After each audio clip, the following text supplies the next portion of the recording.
Exterior, New York, street, evening. All right. I'm tired of having to kill all those people that I killed. One day, a man has to face consequences for his actions. You know what I'm saying? Watch out, there's a car coming. I come in and pull you away from the car that's coming past. Oh, you saved my life. How can I ever repay you? All I want is to be called a Terry-ific Gilliam-man. Could you do me that one small favor? What the fuck kind of name is that? It's something my dad used to call me. He died recently, and I'm just kind of missing that connection with the world. So I thought it was one small thing you could do to reach out and help another fellow man. Okay, Terry-ific Gilliam-man. If that gets you started, whatever. I'm rock hard right now. All right. So let's talk about Time Bandits, Adrien. I hope you're a better editor than a skit director, because... Huh? What?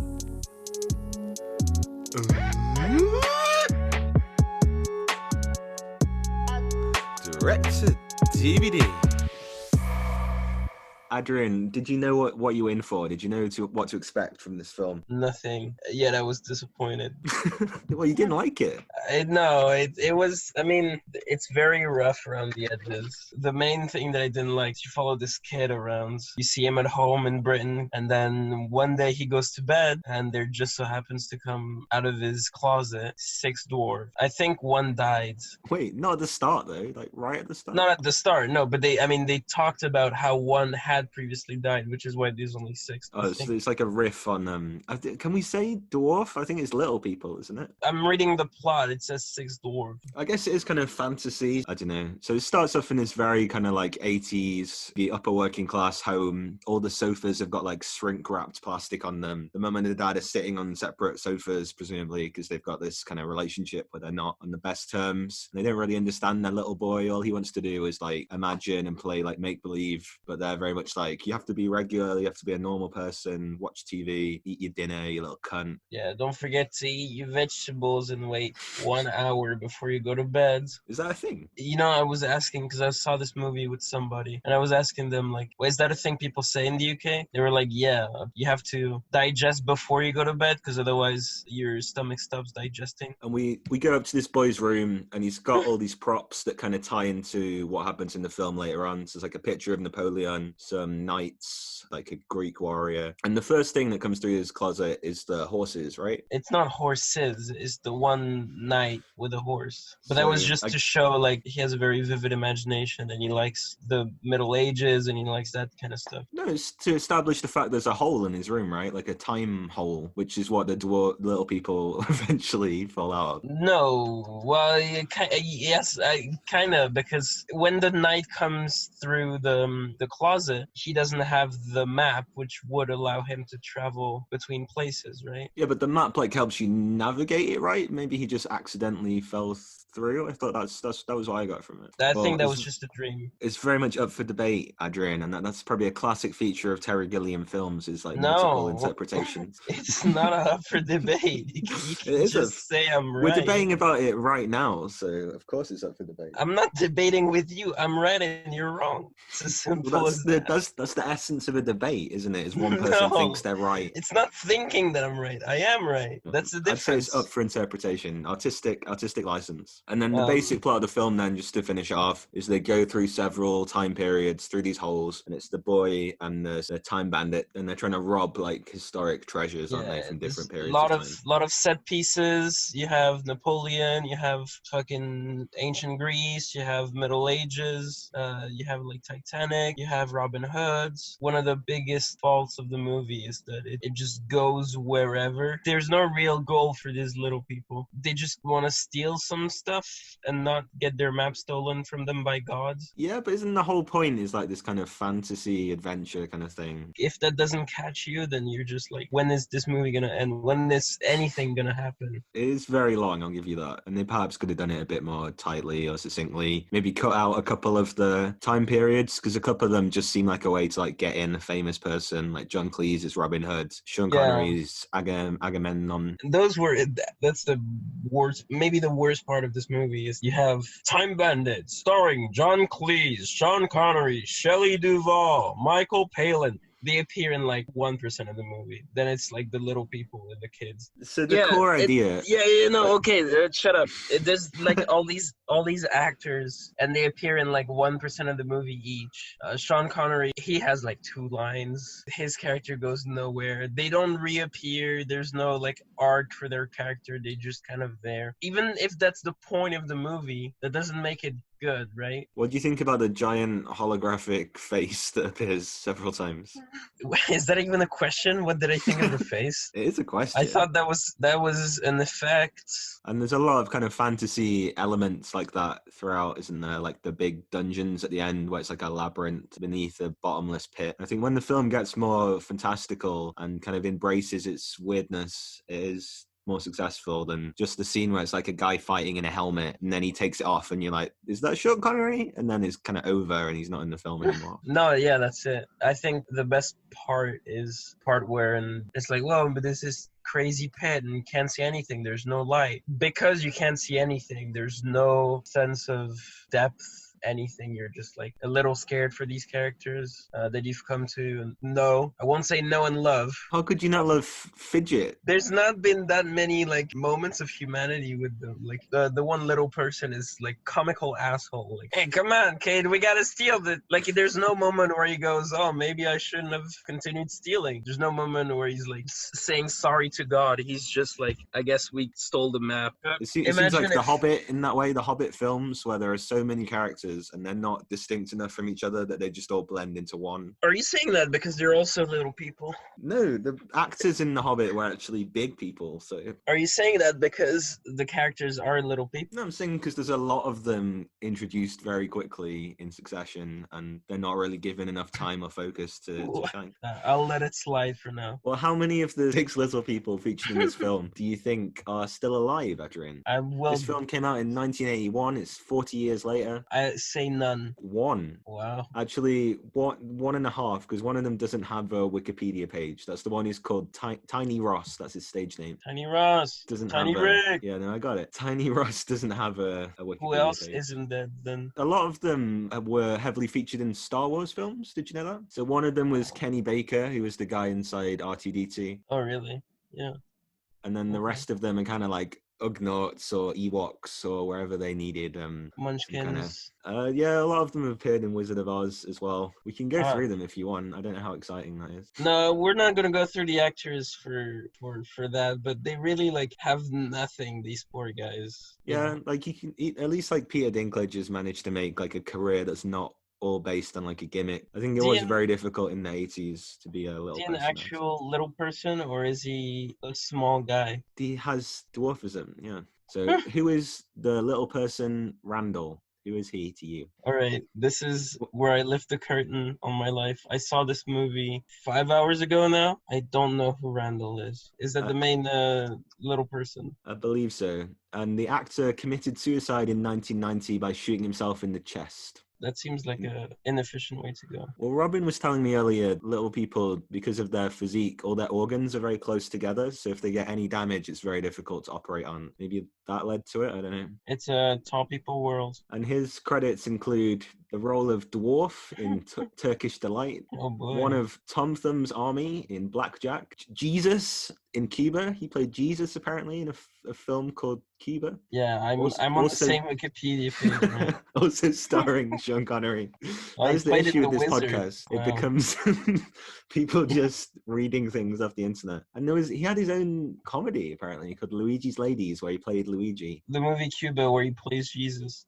And by the way, I think it's Jesus because it's Cuba. The little kid, Kevin, that's his only role basically ever. He's not really done anything else. What do you think he looks like now though? Do you think he's done like the Edward Furlong kind of grow outwards, or do you think he's like Macaulay Culkin and just really stretched out? And he's good looking, I think. No, he's sexy, man. I'd fuck him. This show should be imagine renamed. Just working a regular office job and then being like, yo, I actually played Kevin in Time Bandits. What? Who? What?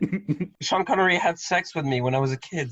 Oh. I don't think Sean Connery was on set long enough to have sex with anyone, to be honest. He really showed up like an hour. Boy. Then Kenny Baker was Fidget. Fidget is the one that almost dies at the end, but then doesn't die. Then you don't really care that he dies or not. I was just kind of like, no, I heard his name once or twice.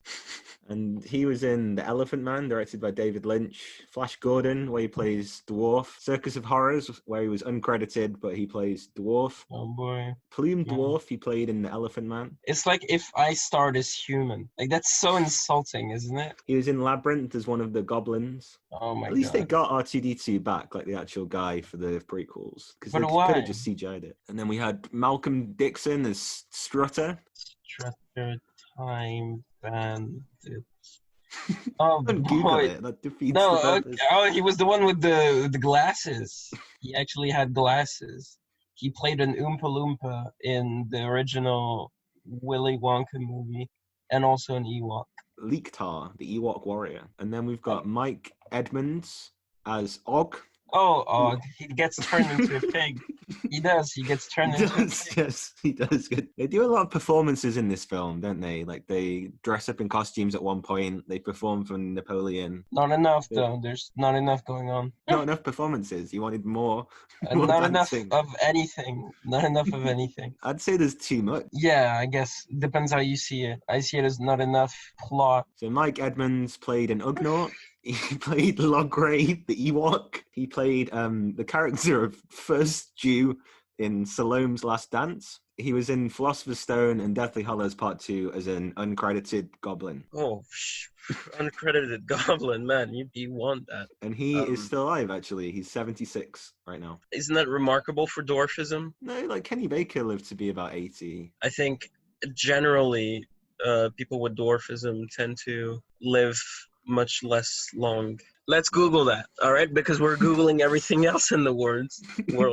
Finally, we've got Jack Purvis as Wally. Oh, Wally was the final dwarf. He attended auditions for R2-D2 with Kenny Baker, but Kenny Baker was better. But then Jack Purvis went on to play a character in each of the Star Wars. So he's a Chief Jawa in the first, a Chief Ugnaught in Empire, and finally he's Tebow, who I assume is an Ewok in Return of the Jet. I mean, I don't want to be insulting, but how can you play R2-D2 better than someone else? Presumably it's like pretty dark in there and complicated, so... Oh, would that be it? I don't know, that's something you'd have to ask Kenny Baker about, but you can't because he died. Oh, damn. And finally, Tiny Ross as Vermin, who, as we said previously, does not have a Wikipedia page. He's the one with like the big beard. I thought that was Wally. Well, this highlights a problem with the film. Well, yeah, because I saw it like 5 hours ago. So. And when they first come into the bedroom, did you notice that kind of hallway, like the perspective shot? Perspective shots are used throughout the film, but they use right at the start with this. They push this wall and it forms this hallway as they're doing it, and they're being chased by this holographic face down it. And they use that technique in Hellraiser as well. Do you remember that? Oh yeah, for the thing, a similar effect, isn't it? Which I think is pretty effective. Like, it looks really cool. I think so. Yeah. You don't sound like it, mate, if you're yawning while you say it. Yeah, I'm sorry. I'm tired. When you yawn, you're not actually like necessarily bored. Actually, I never yawn when I'm bored. It's usually when I'm tired, because that's what people do. People only yawn when they're bored as like a joke, don't they? Like but I've never understood that, because like that's not. Well, if someone is so boring they're kind of putting you to sleep, I guess that's. That's another issue. That's called narcolepsy. Take your time. Start over again, Bob. Terry, what are you saying? What are you saying, Jack? What are you saying, Spot? What are you saying? What are you saying? I don't know what he's saying. What are you saying? That's what he's saying! What are you saying? No, Joe. What are you saying? I'm saying groovy.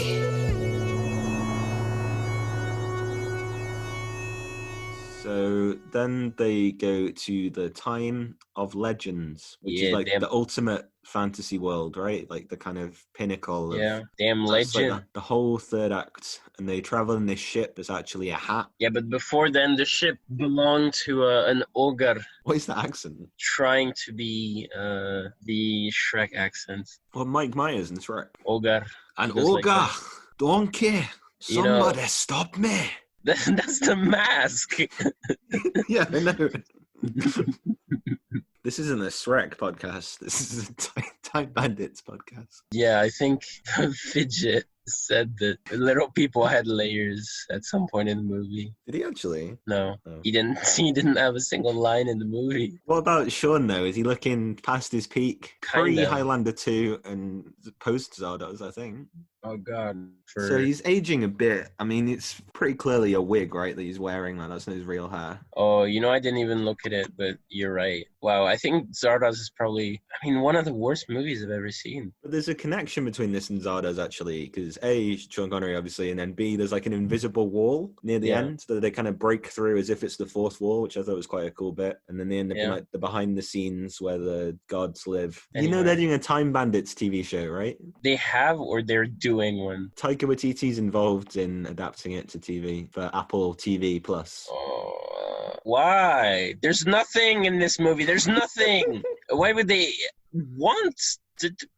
Every episode could be a different time period. Wouldn't that be cool? Is that what they're gonna do? I don't think it is. I don't know if it'll be like an hour-long drama, or will it be like 20-minute more comedy, like sitcom episodes? What do you think would work well? Not doing a Time Bandits TV show. They could do it like The Mandalorian, where it's like half-hour episodes, high budget, strong concept for each one, lots of big guest stars. For Time Bandits?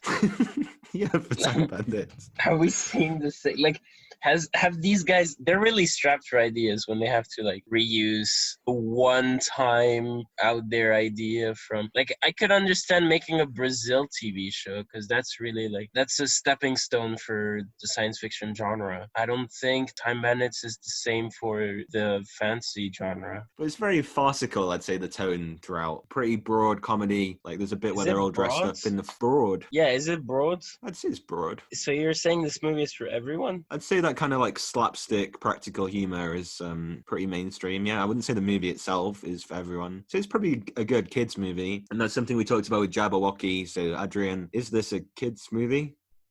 That's a good question. I Say mean, what you said last time and say, well, kids could watch it, but is it a kids movie? I don't know. I think kids could watch it, but is it a kids movie? Well, kids could watch this one, that's for sure. Something that I've seen while researching Time Bandits is that it's known as Imagination Trilogy, or whatever Terry Gilliam calls it, which is to say that the first movie in that trilogy is Time Bandits, and it's like the child age, right? So it's imagination seen through the eyes of a child. Then Brazil is the second movie we'll talk about in next. That's seen through the eyes of a middle-aged man. And then The Adventures of Baron Munchausen is like presumably an old man with Munchausen syndrome.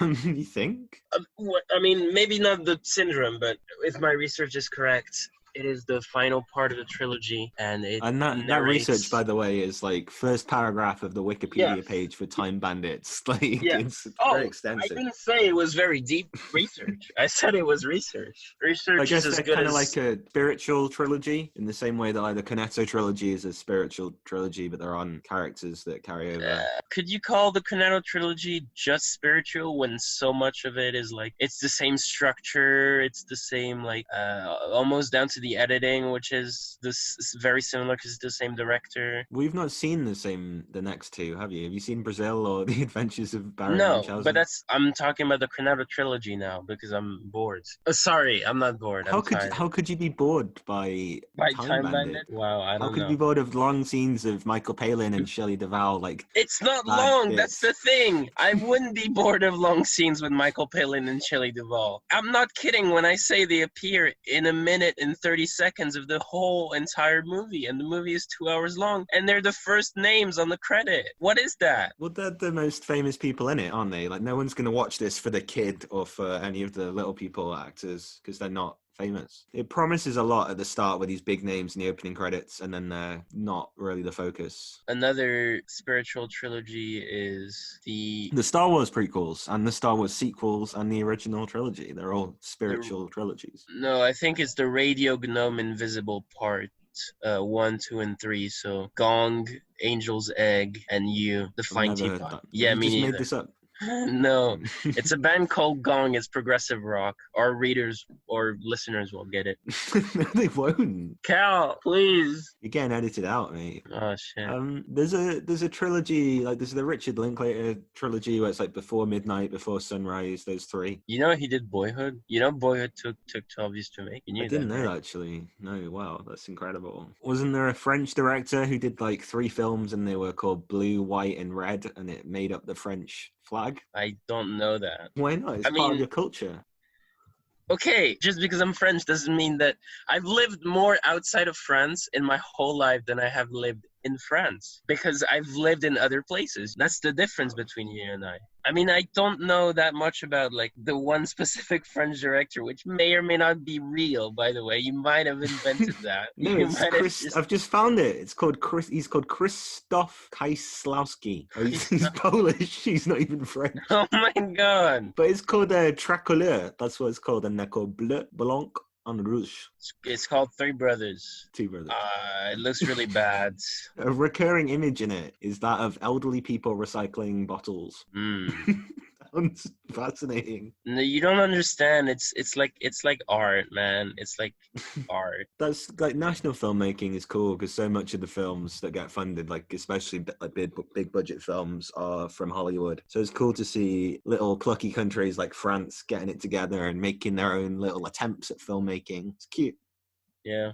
All right, let's get back to the movie. So there's a bit. The first place they go to is like Napoleonic France. I don't really know a lot about Napoleon, Adrien, so I thought you could educate me on who Napoleon is, what his deal was. Well, first of all, I don't know if you paid any attention because that was actually in Italy. It was the Battle of Castiglione in Right. Italy. See, this is what I need. I don't know these things. Napoleon was a dictator in an emperor in France at some Emperor? point. Yeah, he called himself emperor. Did he have a whole empire though? Or was it just France that he had? No, it stretched fairly big in his heyday, but then it wasn't a good place to be for an emperor. The economic model. Nostalgic for those days. I don't, but some French people do because they're taught in school that Napoleon is the best thing since sliced bread. You know? Is he though? No, he was a dictator and an emperor. How less self-explanatory can I get? So you've just explained something French to me, Napoleon. I thought I could explain something English to you. Please don't say Robin Hood. No, I assume you know who Robin Hood is. Punch and Judy, I was going to explain. Are you familiar with that? I'm not. So they're 2 little puppets, and the man one drinks a lot and then beats his wife called Judy. And this was like you'd go down to the fairground or like the pier, like Blackpool, and there'd be some like old man smoking a fag and puppeting these guys around and encouraging domestic violence. And that's a British institution. That's Punch and Judy. I mean, I knew obviously puppetry is a thing that it also exists in France. But it turns out that when Napoleon sees the puppetry, he goes like, he likes it a lot just because it's little people fighting each other. Here, more literally little people that have dwarfism. Yeah, well, they're not people, are they? So they're puppets. How can you judge the quality of a man? Well, they're not men, they're puppets. Well, we are all puppets to the machine, Joe. I don't see how that's any relevant to. You're really trying to argue with me that there's no logical, epistemological distinction between a puppet and a living, breathing human man. Zing. Take that up, yeah. So we go to Nottingham in Robin Hood times, where John Cleese plays Robin Hood. What a funny guy John Cleese is. How funny he is. That whole bit was just, I mean, I get it. It's like, oh, he's very nice. And then, no, you know, the one bit that did make me laugh was that his assistant didn't speak English and he started just punching elderly people. See, that's funny that John Cleese, I guess, needed to be there to be the straight man for this other insane, more funny guy to be funny. But I still didn't think it was of a lot of interest, let's say. You're very critical of Time Bandits, it seems, Adrien. It might just be my small brain, but do you disagree with me? You'll watch like 8-hour live streams of like people playing Hearthstone. So for an actual well-made film to be boring to you is pretty extreme. First of all, I've never watched a live stream of Hearthstone. in my life. Second of all, I do watch some live streams or VODs, I suppose. That's for another type of appeal than like a well-crafted movie, right? Yeah, like you have them on in the background maybe while you're doing something else, while this I'm sure you gave your full attention to for the whole Yeah. 1 hour and 56 minutes. And What it's else like- did you do? Where did your mind wander while you were watching Time Bandits? Well, I was talking to the person I was seeing the movie with. What did they think about it as well? Did they enjoy it? They did, yeah. They thought it was a good movie. Because they didn't like Jabberwocky, right? Is that the same person? No, that was another person, and the other Oh, person you- did like Jabberwocky. So It's, I'm seeing these movies with people that appreciate them more, and yet you're doing the podcast with me. It's a win-win situation. Oh, well, I like Terry Gilliam. You seem to not like him, so I that's do interesting. I do like him. I like the movie. I like what it tries to do. The whole like set piece comedy, go back in time. Like I was thinking this during the movie, the fact that you can explain diegetically a joke that wouldn't make sense otherwise. For example, if you have like Punch and Judy, for example, you can explain that diegetically using like the fact that you have dwarves traveling time, basically, so they can like bring things from one dimension to another or one time period to another. So that makes sense, right? Your suspension of disbelief is you're fully immersed, right? It's just that it's boring. It's very quick paced, and like you do get the idea that anything can happen. Like it's this kind of imaginative world. Yeah, I think. Don't sound super I into guess- that, mate. Yeah, I don't sound super into imagination. Yeah, If you ever do one of these and someone tells you that, just like shoot them. you just told me that. Oh God! First of all, I didn't. Second of all, please don't shoot me, please. Oh God. Third of all, yeah. Funny bit. Insert funny bit here. You'd have to have said one first, mate. What do you think of Dwarf number 7, man? He was pretty interesting. We've not talked about the villain yet. He has this very kind of like H.R. Geiger, like tentacle helmet with a skull on it that's quite distinctive. And all his henchmen have like these horns. They look like human rhinos. H.R. Gygax? Geiger. Gary Gygax? H.R. Geiger, who designed the alien, the xenomorph. Gary Gygax, who created Dungeons and Dragons? No, I saw a guy on Reddit flex once that had played D&D with Gary Gygax. Like he came up to two people talking about D&D and he was like, actually, I've played it with its creator, so here's my opinion. That doesn't make you any better at D&D. It's a game where you can do whatever the hell you can think of. So for this guy to say like, oh man, I'm playing it with Gary Gygax. But the villain's Yeah, I don't literally called evil. He's kind of a counterpart, I'd say, to the supreme being, God. Oh, you would say? Yeah, I don't know got what that. makes you say that. It's pretty open to interpretation. Not spelled out. Obvious. Yeah, no, so he is like, the Satan to the gods, the dark to the white, chocolate to the salt shaker. Give me 10 more. Okay, the Fortnite to the PUBG, the fascist to the communist. Oh shit, I have to start with something bad, right? So yeah, the fascist to the communist, the Gandhi to the Malcolm X, Oof. the bartender to the bar attendee, The patron. the Freddie Gibbs to any other rapper. Bold claims. It's due to the manipulations of evil that Kevin then arrives in ancient Greece. Clearly all like shot on set, like some nice big wide shots of these big kind of mountains and dunes. And it starts with this big fight where it's this guy in a helmet. How would you describe the guy who's fighting? Kind of like a boar man. Like A kind minotaur. Yeah, I mean, that is what it is, isn't it? Was that a bit, or did you not get the word minotaur? I mean, it's unclear really whether it is an actual minotaur or just a guy with a fancy helmet, isn't it? No, it's just a minotaur. I think that's even more obvious than the dream bit at the start of the movie. And that was already fairly obvious. And it's designed kind of in the same way as Jabberwocky, I'd say, like this man with this big hat on. It did remind me of that, yeah. By the way, talking about the costumes, sorry to make a little diversion on that, but at the start of the movie, you see a knight coming out of the closet, and the knight has a costume from Monty Python and the Holy Grail. This guy could not live down the fact that he did one of the most successful movies of all time. Well, it's like Nas releasing Illmatic as his first album, isn't it? It's kind of Yeah. you've peaked, and then where'd you go from there? A lot of people make the case that Nas is really good throughout, and I'm just like, no. Have you listened to any other rapper? Frankly, I think Illmatic is like okay, right? I Like, didn't. what else is there in his discography? There's Stillmatic later on. Yeah, Stillmatic. All the covers have like those weird kind of 90s graphics where it's all really obviously photoshopped and looks fucking ridiculous. But it's the same thing As with like Jay-Z. I'm sure if you were alive at the time they were coming out, it would be pretty exciting. But looking back at them, they're just a lot of the same thing, I feel. as rapper Tyler the Creator used to say, In Search Of did more for me than Illmatic. Nas had a whole ass album produced by, if I'm not mistaken, produced by Kanye West, right? Well, it was only 7 tracks. They called it an album. I feel like it was more of an EP, really. But Okay, he had a whole ass EP produced by Kanye West, and it still was trash. I don't mind Cop Shot the Kid. I think Everything is a pretty good song. But there is like that one anti-vax line that's pretty stupid. Bonjour, I like the sample in Bonjour. Whoa, cutting. Well, brilliant commentary on this Terry Gilliam.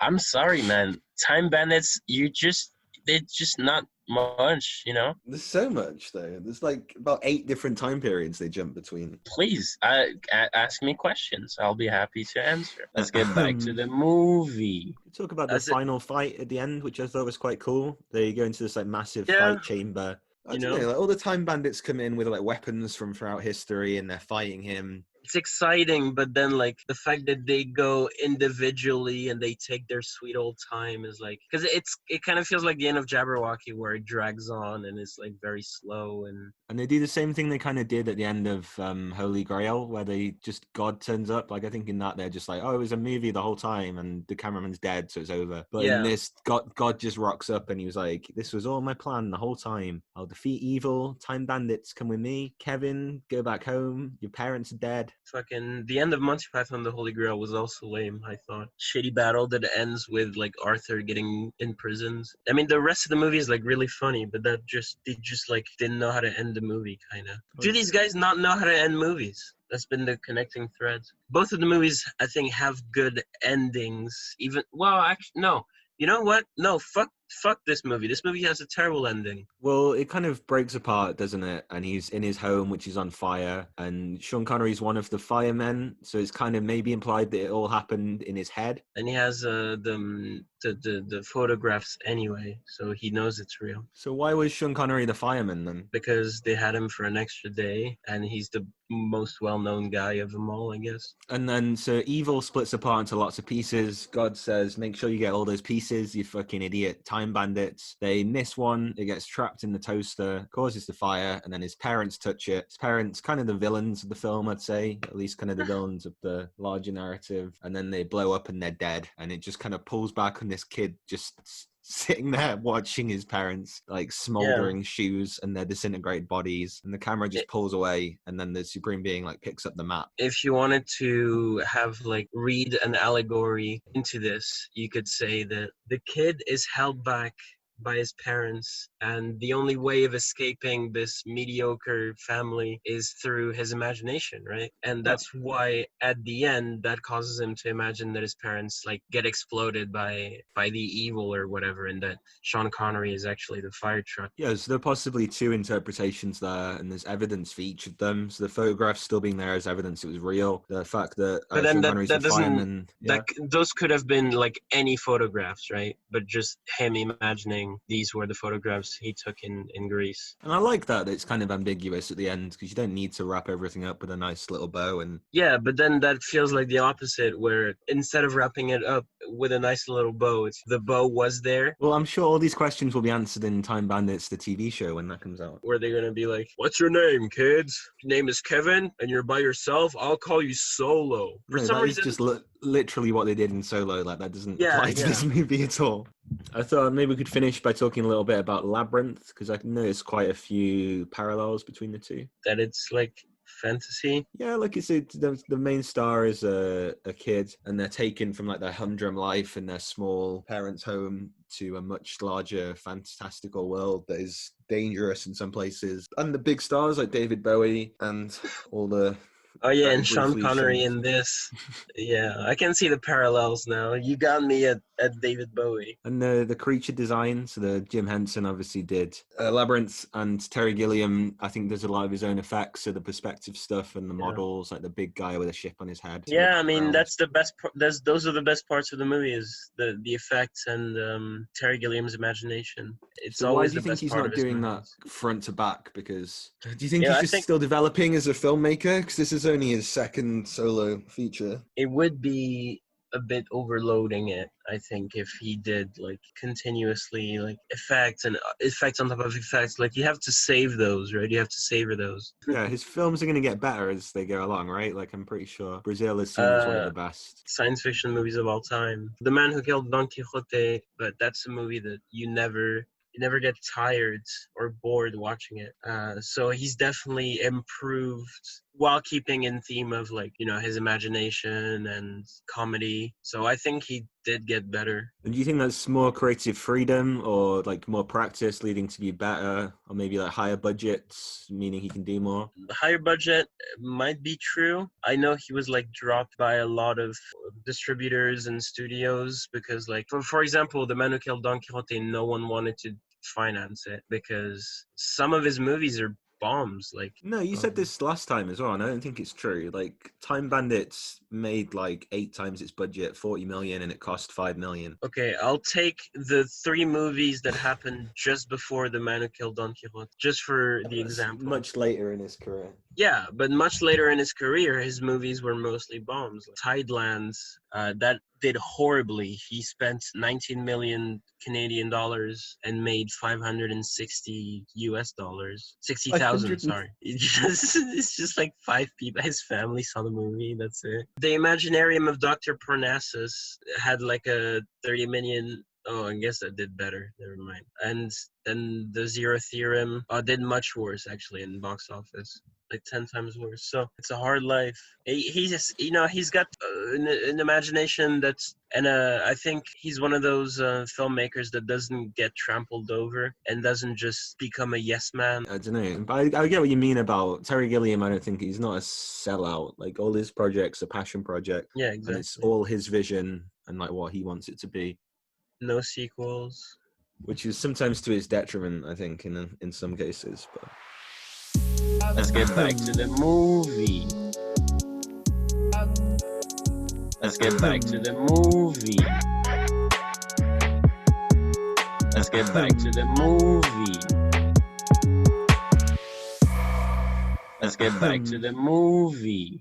Did you know George Harrison helped produce this? Because no one else wanted to. Who's George Harrison again? It's one of the Beatles. Paul. It's about a group of little people, Paul. And they go through time, and James Bond's fucking in it. And the lady from The Shining. Oh, shit, we gotta finance this, Paul. Do not send me any fan mail from Time Bandits. Do not send me pictures of little people through the mail. They will be tossed. We've got a big stack of photographs, and we need you to sign them. They're all of Time Bandit. I will not be signing any photographs after the 20th of May. I'm warning you with peace and love, they will be tossed. Yeah, but I'm coming at you from a place of peace and love as well, you know. Love. That's what our band was all about, wasn't it, when we were together? All those young girls, George, oh, so pretty, wanted to rub our little bowl cuts with their tiny fingers. That's what the band was all about. Wait, which Beatle are you doing?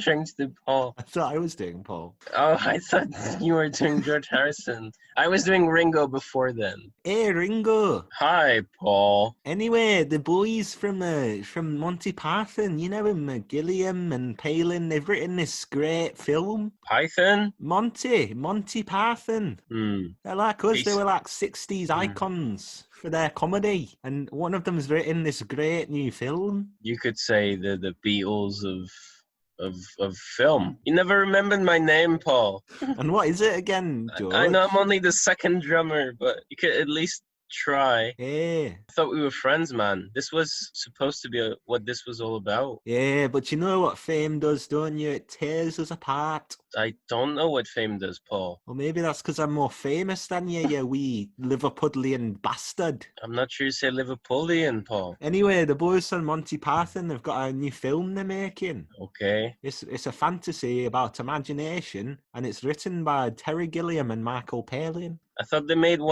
two already. Jabberwocky and the Holy Grail. Hey, and Jabberwocky was great, wasn't it? Sure, Paul. What, did you not enjoy it? Did you not like the monster at the end and the subtle satire? Paul, I'm not sure subtle. I'm not sure we have the same definition of subtle. Anyway, this new one's about a bunch of little people, and fucking James Bond is in it. The woman from The Shining too. It's a fucking all-star cast, I tell you. How long of the movie are they on? The boys, the Pythons, they tell me that they're pretty much the stars, you know. They're in the whole thing, but to front, lots and lots of signs. That certainly sounds like something you can get involved in, Paul. So you're saying you don't want to invest then? Have you seen my paintings? I've got a lot of work to get on. I've got Yeah, Your and you're- Baby to start drawing. Is that real? Yeah, it's a painting called Your Baby. Y-E-R baby. Stop drawing my fucking baby. Leave her alone, or him, them. I'm not drawing your baby. I'm drawing your baby. But that's the same fucking thing. Well, this was always why you were the girl's favorite, Paul. Anyway, so you don't want to invest, have I got that right? I'm sorry, Paul. Can you just ask George? You know what? He's not really doing anything, is he? Like, you're going to go on to be the fat controller in Thomas the Tank Engine, and I'm going to work with fucking Kanye West, but Who the fuck is Kanye West? I'll go get George to invest on this film. It's called Time Bandits. I'm just a drummer. I think that'll do, wouldn't it?